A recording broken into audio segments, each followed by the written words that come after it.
everyone! The aperture you choose to shoot with plays an important role in what your final photo looks like. It can have a huge effect on your style of photography. You can use aperture in a technical way or to achieve creative results.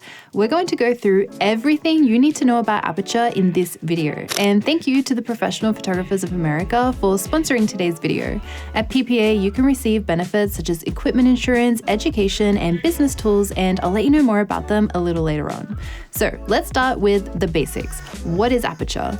Aperture is the opening right here inside your lens, and it controls the amount of light reaching the camera sensor. Aperture is measured in f-stops, which is this number you can see here on the lens. So you'll usually see f-stops like f1.2, f2.8, f4, and so on. A lower f-stop number of f1.2 means you have a larger aperture, which lets more light into the sensor and creates a shallower depth of field.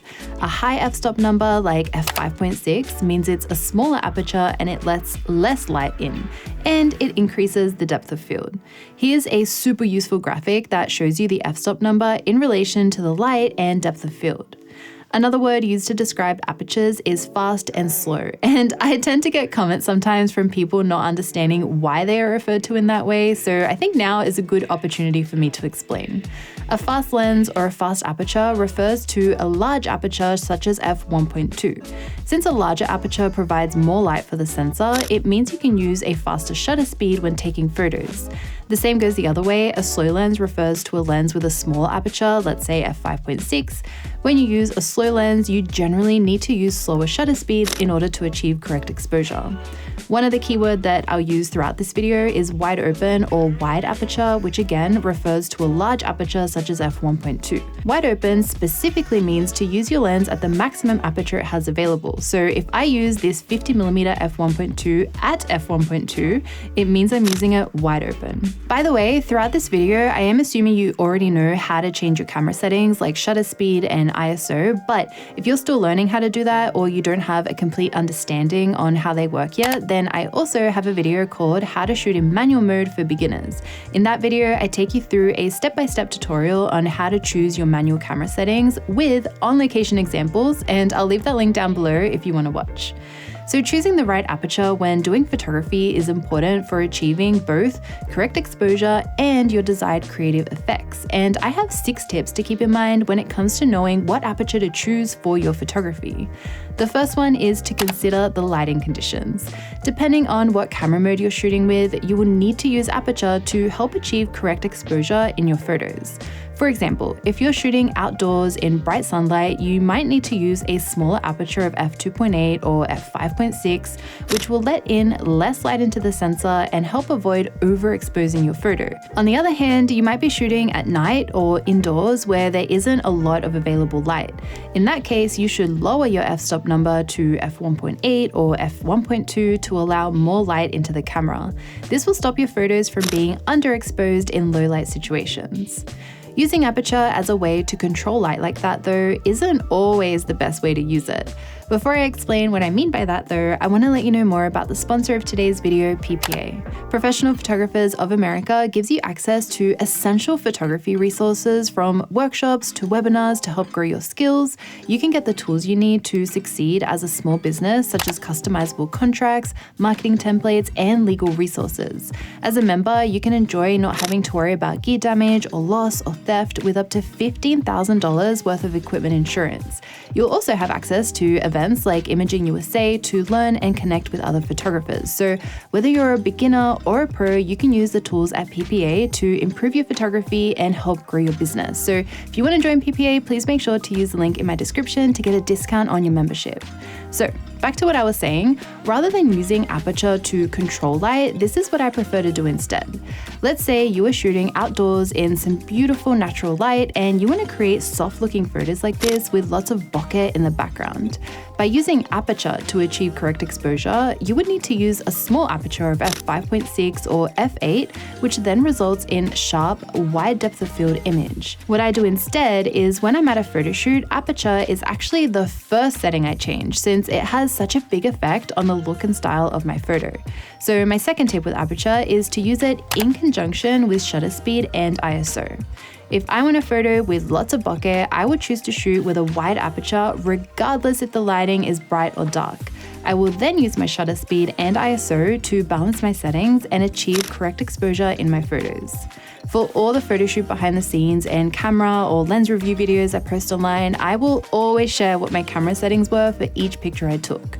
You'll notice now when you go back to watch a lot of these reviews that I like shooting with fast apertures and my shutter speed is usually quite high to help expose my image correctly.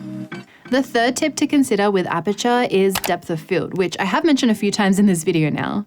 Depth of field is the range within a photo that's sharp that is directly caused by the aperture size. You have shallow depth of field, which is when only a small portion of the image is in focus and is created by using a large aperture of f1.2. You will find utilizing a shallow depth of field is really popular with wedding and portrait photography. By blurring the background, it helps minimize distractions in the background, which can be so helpful, especially for weddings when you're working in a less controlled, busy environment with lots of people around. It can also help the subject stand out in the frame. There's also wide or deep depth of field, which is when a larger portion of the image from the foreground to the background is in focus. This is achieved with a small aperture of f5.6 and more. By using aperture in this way, you keep more of the scene in focus, which is useful for landscape photography, architecture, fashion photography, and more. Depth of field can be a very stylistic choice. I personally like to use a shallow depth of field for a lot of my work, but I also know some portrait photographers who prefer to use a wide depth of field as they prefer what that looks like. You should definitely try experimenting with both styles and everything in between to see what your preference and style is. Aperture can also be used in a technical way, and your subject matter can help determine what aperture you should choose to shoot with. I touched on this a moment ago when I said you would use a small aperture for landscape photography, as you want the entire scene from the foreground to the background to be in focus. Another example is when you're doing group photography, which I do a lot of during weddings. Now, while you can technically get a group of people to all be in focus if you use a large aperture of f1.4, you have such a small window to make that happen that I wouldn't recommend it, especially if you're on a time crunch like taking group pictures at a wedding. At f1.4, there is a high chance to get someone that's in that group out of focus.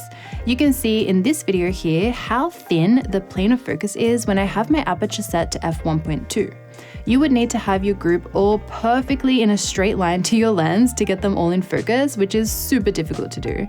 As I increase my aperture, the plane of focus also increases in size, and this is what you want to use when you're taking a group photo.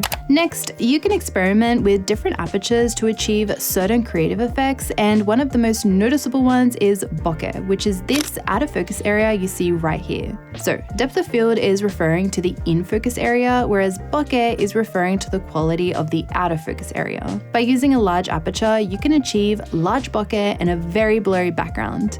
And if you find that it's erasing too much of the backgrounds of your photos, then you can increase the aperture to make the bokeh smaller and the background less blurry.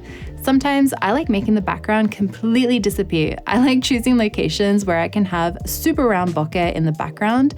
Sometimes the location looks too busy, so I use a large aperture to hide it and make it look smoother and more seamless. On the other hand, there are times where I want to show off the location because it has some interesting characteristics that I want to incorporate into the photo. So in that case, I'll use a smaller aperture so the background is more in focus. Finally, one last thing to consider is the limitations of your lens. Not all lenses can go to f1.2 or even f1.8. Typically, zoom lenses have a higher aperture range compared to prime lenses that have a larger aperture range. So if you only have a kit lens and you struggle to take photos in low light, or you struggle to achieve the depth of field you want, next time you're looking to get a new lens, you can think about the aperture range you need for your style of photography. So that is all I have for today's video. I really hope that's helped you out with understanding aperture and how to use it in your photography. And please don't forget to check out PPA by using the link in my description. But that is all I have for today's video. I really hope you enjoyed that. Thank you so much for watching. I make new videos every single week, so I'll see you all next time. Bye.